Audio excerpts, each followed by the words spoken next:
izatia. Bueno, lehenengo eta behin maixan dauzen lagunak aurkeztuko dizkizuet, Álvaro Arrizabalaga eta Mari Jose Iriarte arkeologuak, Blanca Ochoa, labararteko espezialista, Pedro Bengoetxea, Debako alkatia, eta Javier Lazkano, Antxieta jakintza taldekoa. Zera, Antxieta jakintza taldiak, Azpeitzuko Antxieta jakintza taldiak egindako aurkikuntza, bere momentuan Munibe taldiak katalogatutako, edo indako lanari esker katalogatutako kobasuluan, eta aurkikuntza martxoaren 26an izan zen. Ordutik ona, hainbat izan dira, Blankak, Álvarok, Mari Josek, eta Irene Bigiolak indako lanak guzti hau benetakoa dela ziurtatzeko, eta zorionez Antxietak indako lana bere adituen onespena eta onespena lortu, eta gaur hemen gaude aurkikuntza importante hauen lana aurkezteko. Aldundiaren izenean, eta hau Lasturren Debako udalerrian.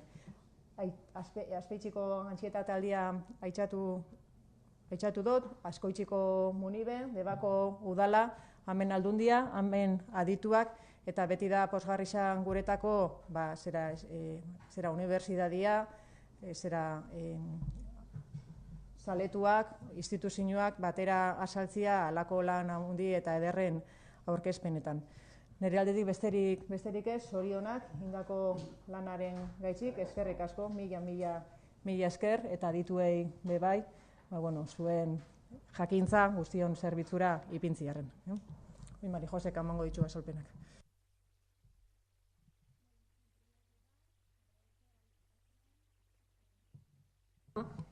En primer lugar, agradecer a la Diputación la ocasión que nos brinda de hacer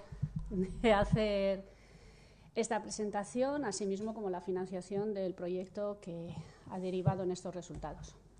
Bueno, este descubrimiento del que estamos haciendo la presentación en esta rueda de prensa forma parte de un proyecto de investigación iniciado en 2015 sobre prospecciones de arte parietal en los valles del Deva, Urola y Oria. En este marco de investigación, el grupo Antxieta, en marzo del 2007, descubrió el arte paleolítico que presentamos en este acto. La cavidad de Arbil se encuentra en el Valle del Astur, en concreto, evidentemente, como su nombre lo indica, en el sur, en la ladera sur del monte del mismo nombre, que es municipio del Ayuntamiento de Deva. La cavidad es conocida con dos nombres, en el catálogo espeleológico como Sustraixa cocobea y en la carta arqueológica como Arbil 5, atendiendo al nombre del monte en el que se ubica. No sé si me sale la flecha. Como veis, esta es la pequeña entrada de la cavidad que nos da lugar a una amplia sala, en la cual también hay unas pequeñas galerías que en este momento, también se están en estudio para ver si hay algún otro tipo más de resto del que hemos encontrado.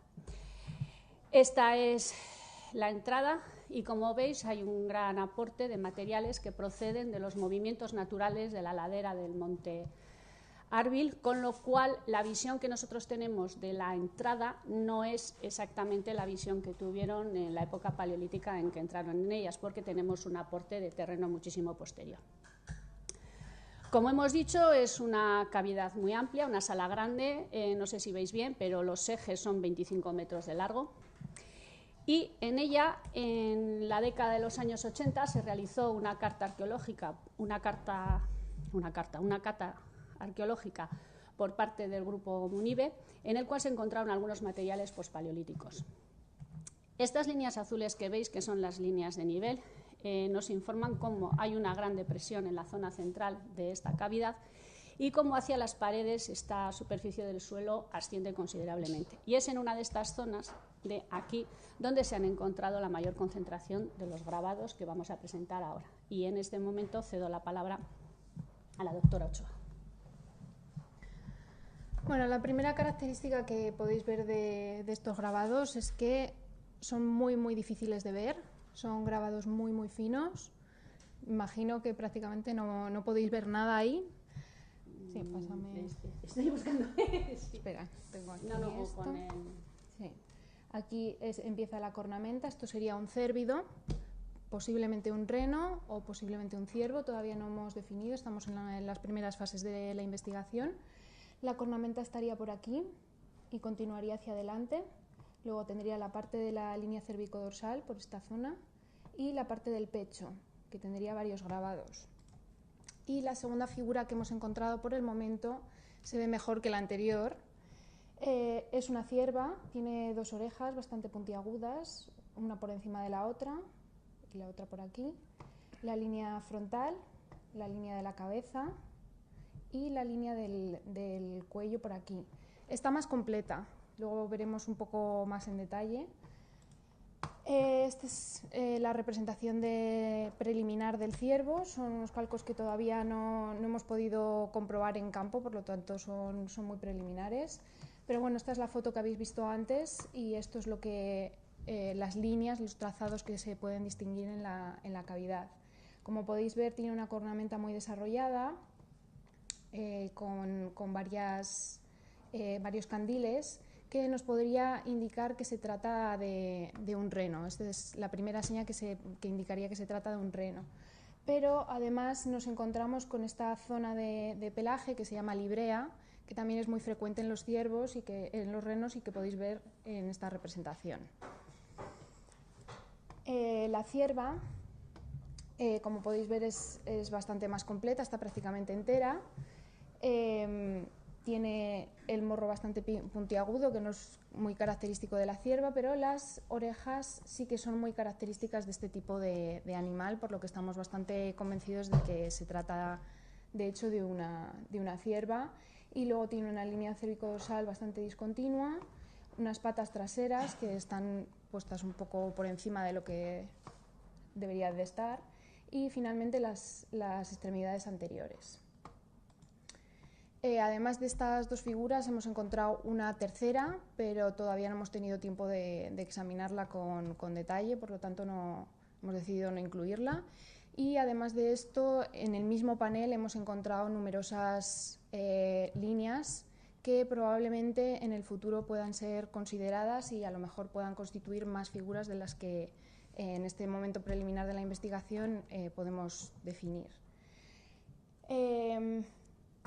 ¿Qué podemos decir acerca de la cronología de estas figuras? Pues en estas fases tan preliminares todavía no podemos decir mucho, pero tanto el reno como la cierva, por la técnica utilizada y por el estilo, parecen apuntar a que se tratan de figuras de época magdaleniense.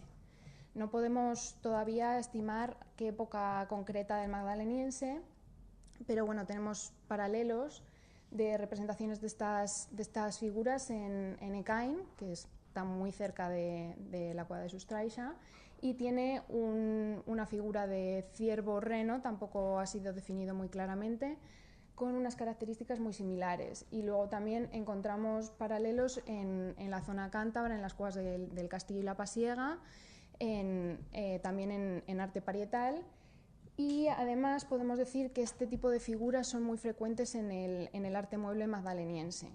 Son figuras de factura sencilla, pero que se pueden identificar en este periodo. Y con esto le cedo la palabra a Álvaro. Bai, egunon.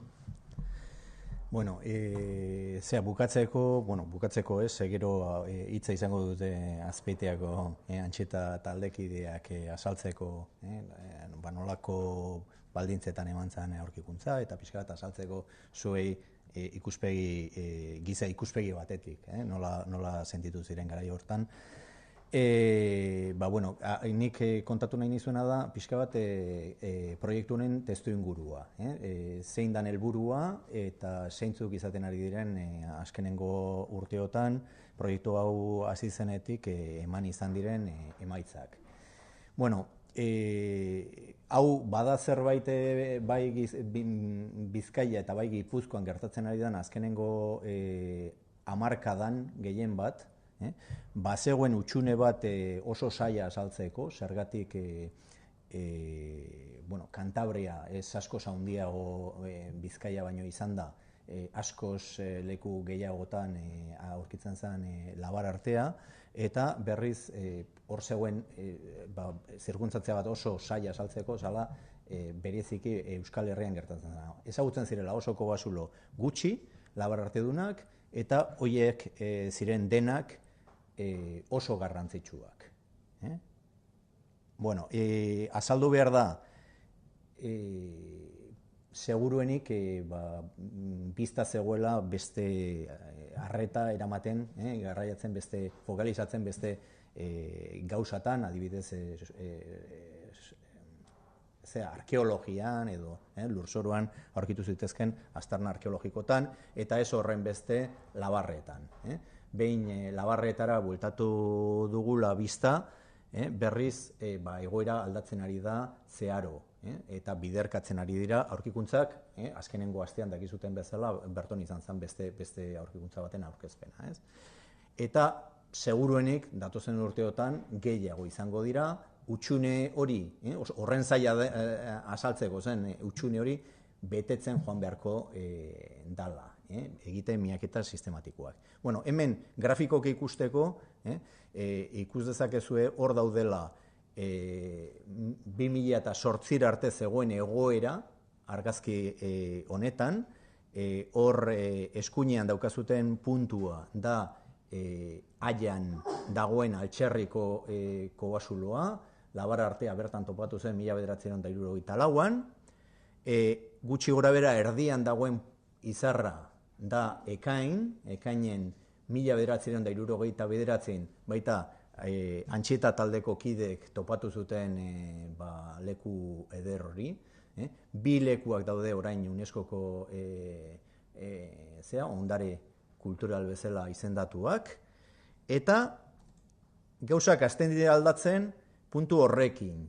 Hor ezkerrean agertzen den puntu hori, 2008an agertu zen hor Praiaitz, Praiaitzeko labar arteko aztarnak. Ezagutzen zen aztarnategi arkeologikoa, baina 2008an aurkitu ziren margo batzuk ere bai. Hurren urtean 2009an hor agertu zen Astigarragako koban agertu ziren beste margo batzuk. Eta gero etena egon zen proiektu honekin hasi artean, proiektu hau hasi denetik, hau da argazki horretan agertu den laugarren labar artedun kobasuloa. 2014an topatu zen hor Danbolinzulo, 2015an aurkitu zen hor Erlaitz, oso gertun ekaindik,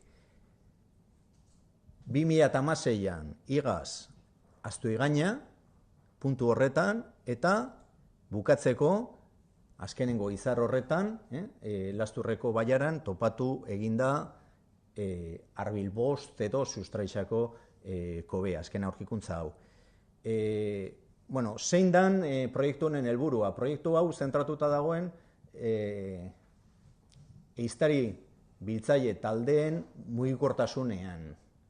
Talde hauek nomadak ziren, ibiltariak ziren, talde hauek mugitzen ziren kanpalekuen artean, aztarnategien artean, kobasuloen artean, eta nahi izan dugu proiektu honetan identifikatu mugikortasun hori nun fokalizatzen den gehien bat. Ze baiaratan fokalizatzen den. Eta hor ikusten duzuen bezala, agertzen ari dira korredore batzuk, ibilbide batzuk, hain zuzen ikusi daiteke alsolaratzeko baiara funtzionatzen dula lotzeko Oria eta Urola baiarak, eta Endoia eta Lasturreko korredoreak bere aldez lotzen dituztela Deba eta Urola baiarak. Eta intensifikatzen miaketa lanak baiara horietan, eta horregatik miaketa hauek bideratuta daude Deba, Urola eta Oria baiaratan halako aurkikuntzak egitera, seguruenik, espero dugu, hori da itxaropena bintzat, hurrengo urtetan aurkikuntza gehiago izango direla. Ze, azken finean, eta hemen daukagu Gipuzkoako mapa bat, gero eta izar gehiagokin, bagoaz egituratzen korredore garrantzitsu horren bidea nundik ematen dan, ez? Eta, bueno, hor izarrak izango ziren egun ezagutzen ditugun labarartedun kogasuloak, baina hau bai honen oinarria dago baita ere, ez bakarrik labarartedun kogasulotan, baizik eta baita ere, goi paleolitoko aztarnategi arkeologikotan finkatzen digutela bai, nundik mugitzen ziren talde horiek. Bueno, honekin, nik ustot hitza pasatu beharko diogula Javier Lazkan hori, berak pixka bat azaltzeko aurkikuntza nola garatu zen, eta hontaz hitz egiteko bai. Eskerrak ematen, nola ez, egiten ari diren lana. Benetazko asteburu osotako lana da eurek garatzen dutena. Bueno, egunon. Ez, esan nahi dut gure aurkikuntza hori izentzala, aginen, beti ibiligea grana errekaldien, gero pasaginen Tolosalde ere bai pixke, baina gero zestualde hontan ibiligea, eta gero lasturre ezautzen gendun asko.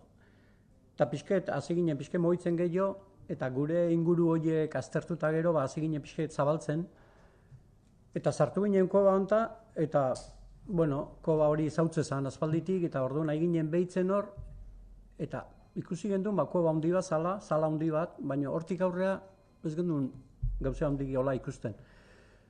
Eta ja, denbori pasatzen, da gu daukeu limitaute gaude denbora baten. Osea, gu goizeko 8etan ateatzea azpeititik eta eguardi arte otegea. Eta orduan, 3-4 ordu ukitze ditugu denbora bat.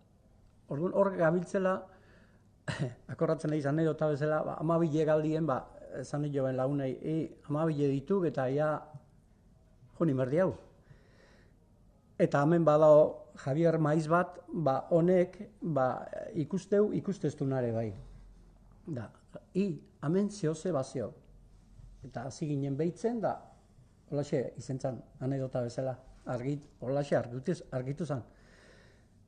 Gero bezaldetiken urte asko damazkiu, guk antxi eta taldiek dauzke 50 urte. Ontxe bete ditugu 50 urte.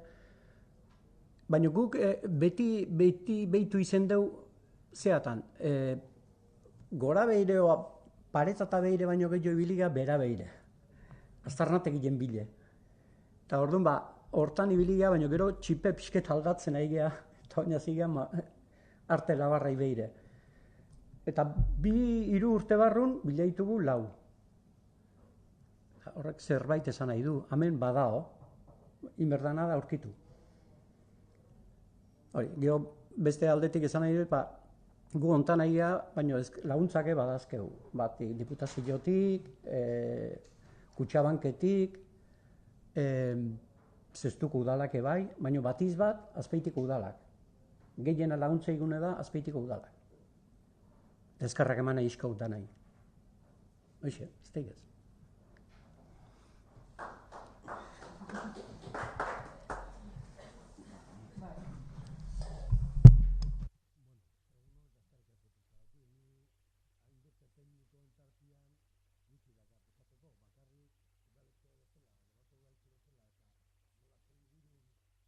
Zein gurun bizi geran, eta hainbesteko bazulo, ekain, praileait, arteaga eta bain arbil, bakarrik, hori, eskerrak eman, azpeitziarra talde honei, antxietakoari, eta gure postura, gure laguntza hor dakazue beti, gure mailan, klaro. Eta bai ere, esateko, hori, hor dakazuela udaletxe prez, balora bai lana guztienak, eta etorri dezala da, jende dana debara, bizitatzea o ezagutzea, ni ez dut esango gehiago eskarrik asko eman, bai aldundiari eta bai tekniko guztiari.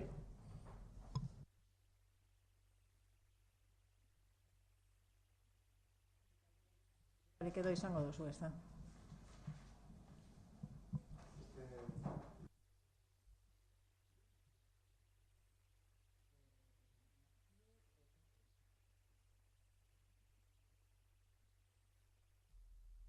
Bueno, igual hemen komeni dana ezatia da 3 fasetako lana dala hau. Aurrena egiten da aurkikuntza, aurkikuntzaren berri ematen zaionean talde teknikoak egiten ditula bizita, gero egiaztatzeko hori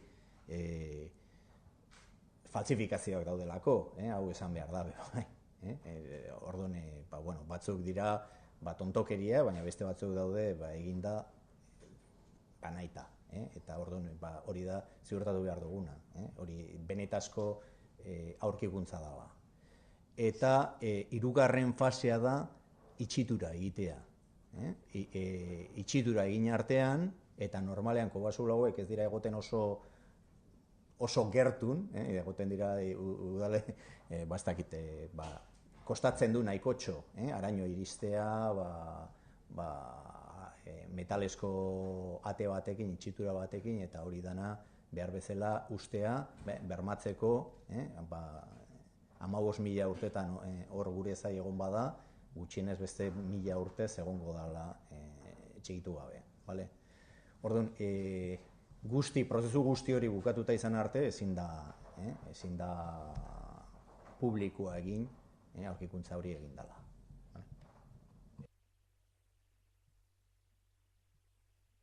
Castellano, Mercedes.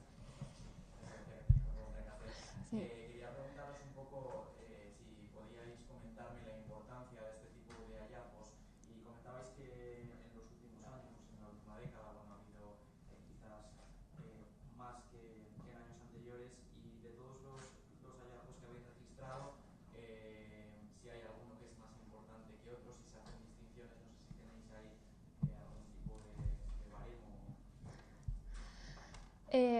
Para nosotros, desde el punto de vista arqueológico, todos los descubrimientos son importantes porque todos aportan desde el punto de vista arqueológico. Pero bueno, en fin, hay cuevas más importantes con un número mayor de figuras, pero nunca sabemos con lo que nos vamos a encontrar. Aquí, de momento, encontraron los miembros del grupo de Anchieta estos 2 grabados figurativos, y encontramos el día que visitamos para hacer la autentificación, encontramos más trazos, y solo hemos mirado esa pared que os hemos enseñado. La cueva es muy grande, es decir, que todavía pueden salir más cosas. Tenemos que prospectar más, y desde el punto de vista de importancia nunca sabemos con lo que nos vamos a encontrar. Uno de los ejemplos es Dambolinsulo, que se presentó hace 2 años. En 2015. Inicialmente en la rueda de prensa creo que se presentaron entre 6 y 8 figuras, y actualmente estamos terminando el estudio y tenemos más de 25. O sea que esto puede ocurrir, y no sabemos en este momento hasta qué punto este descubrimiento se irá haciendo más grande o se quedará tal y como está. Pero desde el punto de vista arqueológico, conocer cada una de las cuevas es muy importante, y de eso es la importancia de la labor que continúen estos grupos investigando para poder encontrar todas las cuevas que se puedan, porque todavía queda mucho por conocer en el País Vasco, yo creo. Los hallazgos de Itzbitarte 4 de hace unos días estaban fechados hace 14.000 años en el Magdaleniense Medio. ¿Estas en concreto qué años estimados podemos hablar? Son magdalenienses, son de la misma época, pero de momento, como estamos en un momento muy preliminar de la investigación, no nos atrevemos a ser tan específicos. Aproximadamente entre 15.000 y 10.000, 11.000, enmarcados en el magdaleniense en general. La maestría de esta gente, que con unas líneas tan sencillas pueden definir también unas figuras que nos permite reconocer si son renos, si son gente que conocía muy bien su entorno, los animales que veían. Sí, por supuesto. Conocían muy bien su entorno, tenían que cazar, era su forma de subsistencia principal, por lo tanto conocían muy bien los animales, no solo de verlos, sino de cazarlos, despiezarlos, por lo tanto tenían un conocimiento muy bueno de los animales como para poder representarlos, pero además también tenían un conocimiento gráfico bastante importante. Ya a la altura del magdaleniense ya se cuenta con una gran destreza para la representación de figuras. Hay que tener en cuenta que no están haciendo ni el grabado ni el dibujo, no lo están haciendo sobre un papel plano, están grabando y dibujando sobre paredes irregulares. Y muchas veces el dibujo está, digamos, si tú sigues las líneas parece que es deforme, pero tú cuando lo ves de frente, el animal tiene las proporciones correctas. Y eso es una gran habilidad técnica que no es fácil, o sea, precisa una gran capacidad de visualización de lo que yo quiero representar, sobre qué estoy representando y que me quede el efecto final que yo deseo. ¿En las cuevas en las que se encuentran grabados no hay pinturas? ¿O en las que hay pinturas de grabados? ¿O hay casos en las que tenemos las dos? Hay ambos casos. En este caso no hemos encontrado pintura y en otros casos, como por ejemplo en Dambolinsulo, hay pintura y hay grabado. Hay de los dos. En este caso no hemos encontrado restos de pintura, pero todavía no. Hay que tener en cuenta que, claro, que la pintura se degrada más fácilmente que el grabado.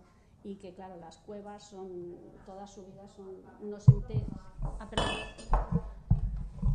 Que hay que tener en cuenta que la pintura se deteriora más fácilmente que el grabado y que, claro, las cavidades pues son unos entes que están vivos, entonces la formación de estalactitas, el agua y demás son factores que hacen que se deterioren más fácil las pinturas.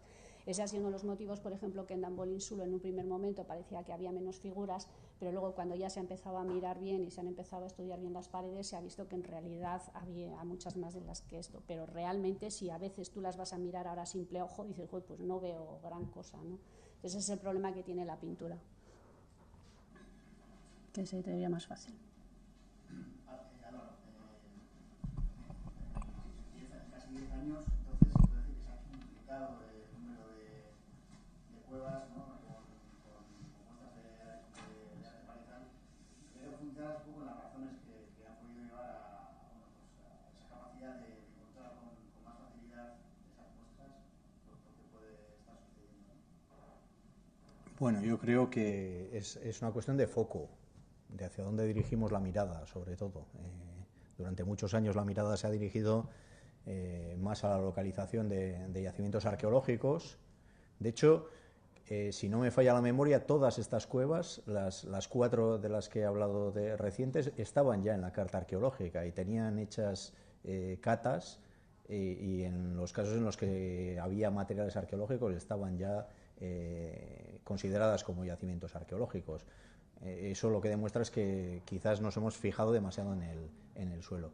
Luego hay otro factor que tiene que ver con la visibilidad distinta de la pintura y del grabado.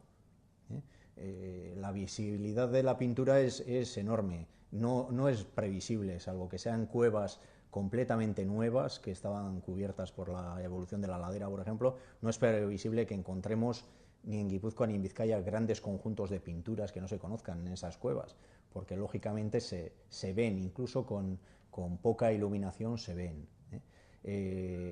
Lo que sí se pueden encontrar todavía, y los grandes descubrimientos recientes tienen que ver sobre todo con conjuntos incluso enormes, incluso en algunos sitios pues impresionantes en número, pero de grabados, porque los grabados tienen una visibilidad mucho más complicada. Hace falta ir a buscarlos, no se ven a distancia, hay que acercarse a las paredes que tengan cierto grado de conservación, jugar con luces rasantes. Y luego hay un tercer factor, pero eso no tiene tanto que ver con el descubrimiento como que luego a la hora de hacer el estudio estemos hablando de conjuntos que pasan de las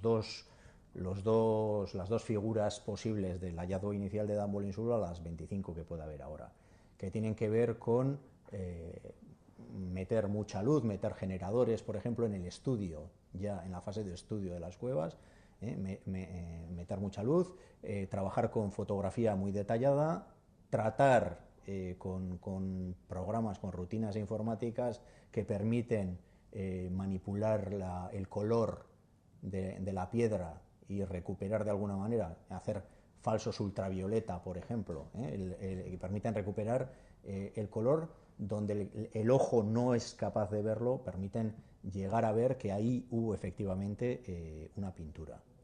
Pero esto ya influye más en la fase ya de estudio. En la fase del descubrimiento yo creo que tiene que ver con pues ser ambiciosos y buscar en las paredes que estén mejor conservadas, buscar grabados y hacer un trabajo sistemático, porque bueno, hay muchas cuevas en Guipúzcoa, pero bueno, el porcentaje de éxito tampoco es enorme, o sea que a lo mejor de 25, de 30 cuevas revisadas, en detalle puede haber un hallazgo de este tipo.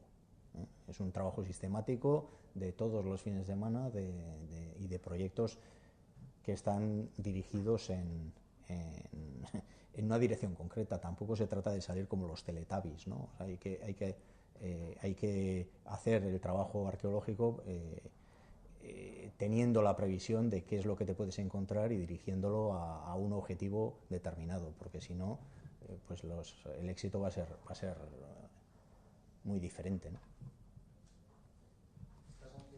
Que existen en estos momentos en Guipúzcoa con arte parietal, ¿cómo nos sitúa en el conjunto de la península? Yo creo que todavía con mucho potencial. No sé, quizás Blanca es la que tenga los datos numéricos más actualizados, pero yo creo que podríamos aspirar todavía bastante más, ¿eh? Con lo que tenemos, el número de cuevas que tenemos actualmente y las que se están descubriendo, que prácticamente todos los años se descubren 2 cuevas, existe mucho potencial, como bien dice Álvaro. Hasta hace menos de 10 años solo se conocían 2 en todo el País Vasco y sin embargo en Cantabria, donde se habían hecho prospecciones sistemáticas, se conocían más de 100 cuevas con arte paleolítico. Por lo tanto, creo que queda mucho potencial y queda mucho por conocer y seguir descubriendo, efectivamente. Y lo mismo ocurre en Asturias, que se conocen más cuevas que aquí, y era muy extraño desde el punto de vista geográfico que solo hubiese esos 2 puntos de Santimamiñe, Alcherri y Ecain, pero estamos avanzando para ponernos al nivel del resto de la cornisa cantábrica y queda todavía mucho por descubrir. Ese corredor que habéis dibujado, siguiendo la línea de cuevas, ¿hacia dónde desemboca? ¿Va hacia Atapuerca o...? Bueno, ese corredor, esa especie que es prácticamente lo que hace ahora la autopista, ¿no? En algún momento, en alguna charla, alguien me ha hablado de la autopista prehistórica. Ese corredor, aparentemente, vamos a ver, estamos cambiando un poco el foco sobre cuál es el modelo regional que tenemos que entender, que tratar para comprender qué es lo que pasa en el Paleolítico en el País Vasco en general. Durante mucho tiempo el modelo que se ha utilizado ha sido el modelo cantábrico, de manera que pues nosotros estábamos justamente en el extremo, estábamos conectados con Cantabria y Asturias y, como acaba de comentar Blanca, además en el tema del arte, en un estado de la cuestión mucho más pobre que ellos. En este nuevo modelo, la distribución de ideas, de poblaciones, de animales y de innovaciones tecnológicas es multidireccional. Estamos reivindicando el contacto con el Valle del Ebro, por ejemplo, a través de esos pasos que hay en Guipúzcoa, el corredor del Deva sobre todo. Esa es la comunicación también con la submeseta norte. Has hablado de Atapuerca, pues lógicamente los seres humanos que llegan a Atapuerca llegan por algún sitio, y la hipótesis más probable es que llegan pasando por aquí, por Guipúzcoa y por ese corredor.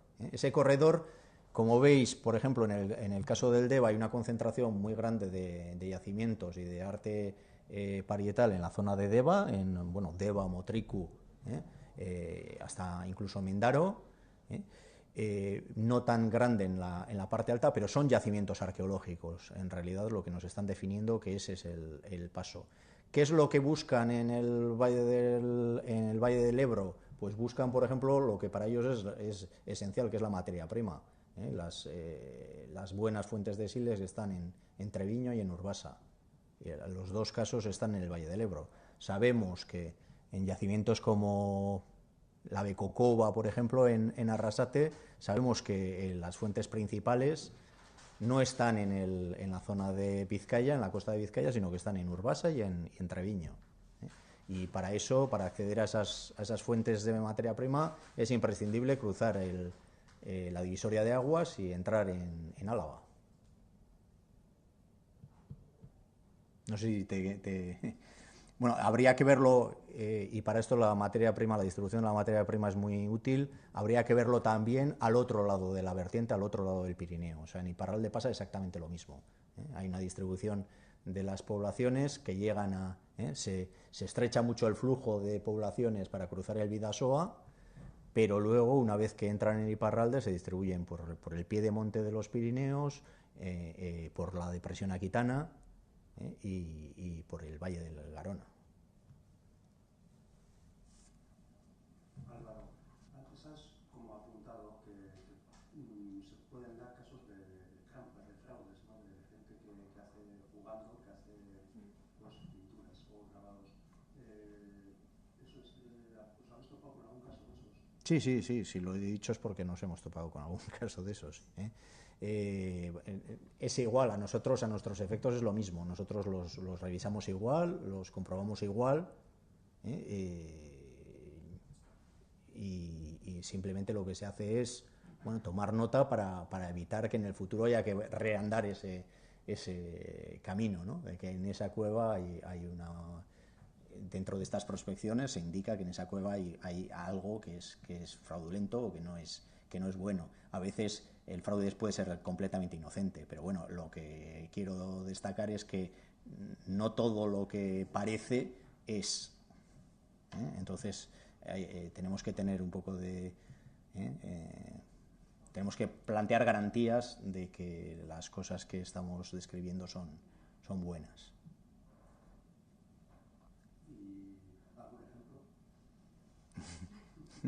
No quiero dar ideas. No, pero sí que existen.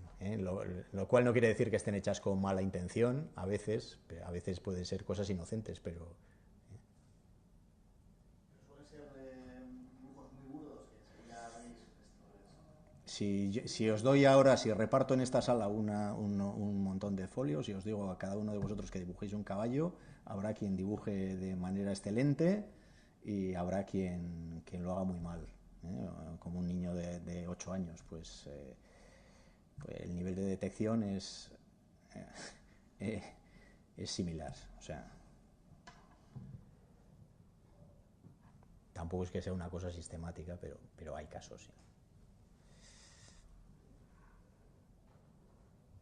Y Javier, orain nuna izate lanean.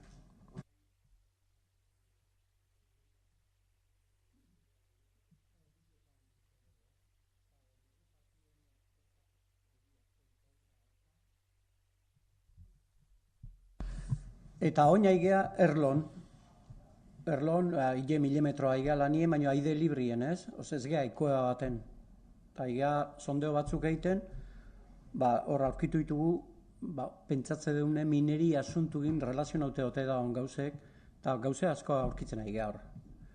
Eta gero han milimetroa hotza ondile nola iteun, orduan neguen kue bata eta hor ibiltzea.